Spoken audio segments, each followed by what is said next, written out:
আসসালামু আলাইকুম, hi guys, welcome back to my channel. আজকে আমি দেখুন এই চাইয়া মাছের শুটকির ভর্তাটা বানাবো। এখানে নিয়েছি আলু ভেজে, এখানে নিয়েছি পেঁয়াজ, আর এখানে নিয়েছি শুকনো মরিচ ভেজে। আর এই চাইয়া মাছের এই শুটকিটাকে ভালোভাবে একটু তেল দিয়ে ভেজে নিয়েছি। এবার ঝাড়ের মধ্যে আমি শুটকিটা আর মরিচটা দিয়ে দেব। আগে এগুলোকে আমি ভালো করে কয়েক মিনিট মিহির করে নেব। সাথে দিয়ে দিচ্ছি নুন, আর দিয়ে দিচ্ছি অল্প একটু পানি দিয়ে দেখুন এগুলোকে 2-3 বার দিয়ে এগুলোকে মিহির করে নিয়ে এবার দিয়ে দিচ্ছি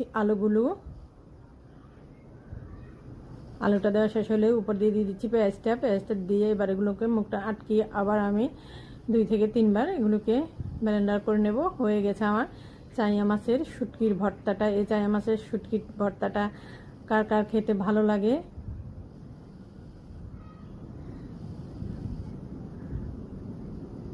এই গরমের মধ্যে ভর্তাটা এত মজা। চাইয়া মাছের শুটকি যারা খেয়েছেন, এই শুটকির ভর্তাটা যারা খেয়েছেন তারা তো বুঝতে পারছেন ভর্তাটা কতটা লোভনীয় আর কতটা স্বাদ হয়েছে।